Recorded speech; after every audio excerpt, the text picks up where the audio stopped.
నమస్తే, welcome to reflection. నేను మీ అమోఘ్ దేశపతి. ఈ వీడియో మీకు నచ్చితే లైక్ చేయండి, షేర్ చేయండి, కామెంట్ రూపంలో మీ అభిప్రాయాలను తప్పకుండా తెలియజేయండి. సేమ్ టైం మీ ఛానల్ని మీరు ఇంకా సబ్స్క్రైబ్ చేసుకోకపోతే వెంటనే సబ్స్క్రైబ్ చేయండి. అగ్రరాజ్యం అమెరికా, భారత్ల మధ్య మధ్యంతర వాణిజ్య ఒప్పందం ఖరారైంది. ఈ ఒప్పందానికి సంబంధించి ఇరు దేశాలు ఉమ్మడి ప్రకటన విడుదల చేసినాయి. సుంకాల విధానాన్ని సవరించడంతో పాటు మార్కెట్ అందుబాటును మరింత పెంచుతూ నిర్ణయం తీసుకున్నాయి. భారత ఎగుమతులకు మరిన్ని మార్కెట్ సౌకర్యాలు కల్పించింది అమెరికా. ఏడాది పాటు సాగిన సుంకాల ఒత్తిళ్లు, వాణిజ్య అనిశ్చితి తర్వాత ఇరు దేశాలు మధ్యంతర వాణిజ్య ఒప్పందాన్ని ఖరారు చేసినాయి. ఈ ఒప్పందం ప్రధాన లక్ష్యాల్లో ప్రధానమైనవి 4 అంశాలుగా నిర్ధారించిన వాటి గురించి మనం మాట్లాడుకునే ప్రయత్నం చేద్దాం. నష్ట నివారణ, వాణిజ్య స్థిరీకరణ, దేశీయ ప్రయోజనాల రక్షణ, దీర్ఘకాలిక వ్యూహాత్మక ఒప్పందాలకు మార్గం సుగమం చేయడం అనే ప్రాతిపదికన ఈ మధ్యంతర వాణిజ్య ఒప్పందం జరిగింది. ఇది స్వేచ్ఛా వాణిజ్య ఒప్పందం కాదని కూడా తాజా ఒప్పందం చెబుతున్నది. మధ్యంతర వాణిజ్య ఒప్పందానికి సంబంధించి ఫ్రేమ్వర్క్ ను కూడా ఇరు దేశాలు ఖరారు చేసినాయి. తొలి దశ ఒప్పందంపై వచ్చే మార్చిలో సంతకాలు చేస్తాయి.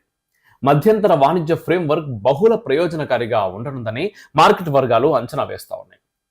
వాణిజ్య అనిశ్చితి తొలగిస్తూ స్థిరీకరణకు ఇది దోహదపడుతుందని కూడా నిపుణులు చెబుతున్నారు. సుదీర్ఘ చర్చలు, పగడ్బందీ చర్యలతో వాణిజ్య అనిశ్చితి తొలగించే విధంగా ఇరు దేశాల వాణిజ్య ఒప్పందం రూపొందింది.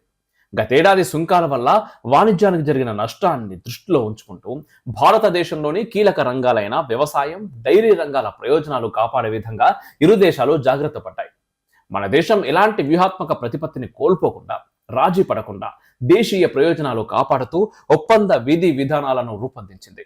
ఈ ఒప్పందం సంతులిత ఆర్థిక ప్రయోజనాలను ప్రతిబింబించేలా ప్రధాని నరేంద్ర మోదీ వ్యూహాత్మకంగా వ్యవహరించారు. ఇది వ్యూహాత్మక వైఖరి మాత్రమే అని, సాగిలబడటం కాదని కూడా ఒప్పందాన్ని పరిశీలిస్తే అర్థమవుతుంది. ఆర్థిక సార్వభౌమాధికారాన్ని కాపాడుకుంటూనే విదేశాంగ నీతిలో స్వతంత్ర వైఖరిని ప్రదర్శిస్తూ భారత్ ఈ మధ్యంతర వాణిజ్య ఒప్పందాన్ని అంగీకరించింది. గతేడాది మేలో భారత్లో పర్యటించిన అమెరికా ఉపాధ్యక్షుడు జెడి వాన్స్ జైపూర్లో ప్రసంగిస్తూ ప్రధాని మోదీ గంభీరమైన నేత, భారతీయ సంపద భద్రతలపై నిబద్ధత గల నాయకుడు అంటూ ప్రశంసించాడు. మోదీ చాలా కఠినమైన సంధానకర్తగా అభివర్ణించాడు. తాజా ఒప్పందం ప్రకారం భారత్పై సుంకాలను అమెరికా 18% తగ్గిస్తుంది. రష్యా నుంచి చమురు కొనుగోలు చేసినందుకు జరిమానాగా విధించిన 25% అదనపు టారిఫ్ ను కూడా రద్దు చేసింది. ప్రస్తుతం అదనపు సుంకాలతో కలిసి 50% ఉన్నాయి. పరస్పర ప్రయోజనాల కోసం భారత్, అమెరికా ఓ మధ్యంతర వాణిజ్య ఒప్పంద ముసాయిదాపై ఏకాభిప్రాయానికి వచ్చాయి. దీనిలో భవిష్యత్తులో మార్కెట్లోకి ప్రవేశం, పటిష్టత, సరఫరా చైన్కు సంబంధించిన నిబంధనలు ఉంటాయి. ఒప్పందం కంటే ముందు టెక్స్టైల్ రంగంపై 59% సుంకం ఉండేది. తాజా ఒప్పందం ప్రభావంతో అది కాస్త 18% తగ్గింది. ముఖ్యంగా తమిళనాడులోని తిరుపూర్లోని టెక్స్టైల్ రంగానికి ఇది చాలా ప్రయోజనకరం. దేశంలోని మొత్తం టెక్స్టైల్ రంగంలో కేవలం తిరుపూర్కు 28% భాగస్వామ్యం ఉన్నది.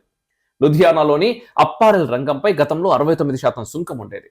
ప్రస్తుత ఒప్పందం ప్రకారం అది కాస్త 18% చేరింది.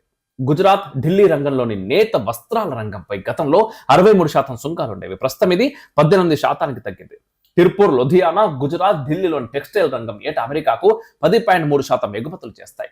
ఉత్తరప్రదేశ్లోని బధోయి, రాజస్థాన్లోని జైపూర్లో తయారయ్యే కార్పెట్లు అమెరికాకు సుమారు 5% ఎగుమతి అవుతాయి. వీటిపై గతంలో 52.9% సుంకాలు అమలయ్యేవి. ప్రస్తుతం 18% చేరడంతో కార్పెట్ రంగానికి ఊరట లభించింది.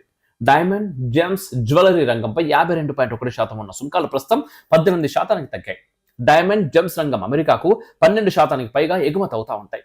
భారత్ నుంచి ఆర్గానిక్ రసాయనాలు 2.34% ఎగుమతి అవుతాయి. వీటిపై 54% సుంకాలు ఉండేవి. తాజా ఒప్పందం ప్రభావంతో 18% తగ్గింది. మెషనరీ, అప్లయన్స్ రంగంపై 51.3% ఉన్న సుంకాలు 18% తగ్గాయి. రొయ్య సహా ఇతర సముద్ర ఉత్పత్తులపై 33.6% ఉన్న సుంకాలు 18% తగ్గాయి. భారత్ నుంచి అమెరికాకు సుమారు 2.24% సముద్ర ఉత్పత్తులు ఎగుమతి అవుతా ఉంటాయి. అమెరికా దిగుమతి చేసుకునే మొత్తం రొయ్య, ఇతర సముద్ర ఆహార ఉత్పత్తుల్లో భారత్ ఎగుమతి చేసేది సుమారు 40%. అమెరికా సుంకాల కారణంగా ప్రమాదంలో పడిన సుమారు 30 బిలియన్ల ఎగుమతులు తాజా ఒప్పందం కారణంగా ఇబ్బందులను అధిగమించనున్నాయి. అమెరికా నుంచి దిగుమతయ్యే అన్ని పారిశ్రామిక ఉత్పత్తులు, అనేక ఆహార, వ్యవసాయ ఉత్పత్తులపై దిగుమతి సుంకాలను భారతదేశం పూర్తిగా తొలగిస్తుంది లేదా గణనీయంగా తగ్గిస్తుంది. ఎర్రజొన్నలు, డ్రై ఫ్రూట్స్, తాజాగా ప్రాసెస్ చేసిన పండ్లు, సోయాబీన్ నూనె, వైన్, మద్యం, ఇతర వ్యవసాయ ఉత్పత్తులకు ఉపశమనం లభిస్తుంది. భారత్, అమెరికా తమ మధ్య వాణిజ్య సంబంధాలను మరింత బలోపేతం చేసుకోవడానికి కొన్ని అంశాలపై అంగీకారానికి వచ్చినాయి. సాంకేతిక నియమాలు, ప్రమాణాలు, వస్తువుల పరీక్షా విధానాలను సులభతరం చేయడంపై ఇరు దేశాలు చర్చించుకుంటాయి. ఒకవేళ ఏదైనా దేశం నిర్ణయించిన సుంకాల్లో మార్పులు చేస్తే దానికి అనుగుణంగా రెండవ దేశం కూడా తన వాగ్దానాల్లో మార్పులు చేసుకునే హక్కును కలిగి ఉంటుంది. ద్వైపాక్షిక వాణిజ్య ఒప్పందం కింద ఒకరి మార్కెట్లోకి మరొకరికి ప్రవేశాన్ని మరింత విస్తరించడానికి ఇరు దేశాలు కృషి చేస్తాయి. వ్యవసాయం, డైరీ, ఫిషరీస్ అనుబంధ రంగాల ప్రయోజనాల ప్రాతిపదికన భారత్ మధ్యంతర ఒప్పంద విధి విధానాలను అంగీకరించింది. దేశీయ ప్రయోజనాలు కాపాడుతూ ఒప్పందంపై సంతకాలు చేసింది. భారత్ అమెరికాల మధ్య $6.2 బిలియన్ వ్యవసాయ ఒప్పందాలున్నాయి. తాజా ఒప్పందం వల్ల భారత్కు అధికంగా ప్రయోజనాలు ఉండనున్నాయి.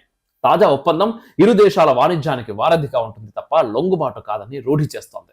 డిజిటల్ వాణిజ్యంలో వివక్షాపూరిత నిబంధనలను తొలగించడానికి, బలమైన పారదర్శకమైన డిజిటల్ వాణిజ్య నిబంధనలను రూపొందించడానికి ఇరు దేశాలు అంగీకరించాయి. ఉభయ దేశాలు ఈ ముసాయిదాను త్వరలోనే అమలు చేస్తాయి. మధ్యంతర ఒప్పందాన్ని ఖరారు చేయడం ద్వారా సమగ్రమైన, సమతుల్యమైన ద్వైపాక్షిక వాణిజ్య ఒప్పందం దిశగా అడుగులు వేయాలని నిర్ణయించాయి. మొత్తంగా భారత్ అమెరికాల మధ్యంతర వాణిజ్య ఒప్పందం చారిత్రకమైంది అంటున్నారు ఆర్థిక నిపుణులు. విదేశాంగ విధానంలో స్వతంత్ర ప్రతిపత్తిని కాపాడుకుంటూ, దౌత్య నీతిలో గాంభీర్యాన్ని ప్రదర్శిస్తూ వాణిజ్య సార్వభౌమాధికారాన్ని కాపాడుతున్నది మోదీ ప్రభుత్వం.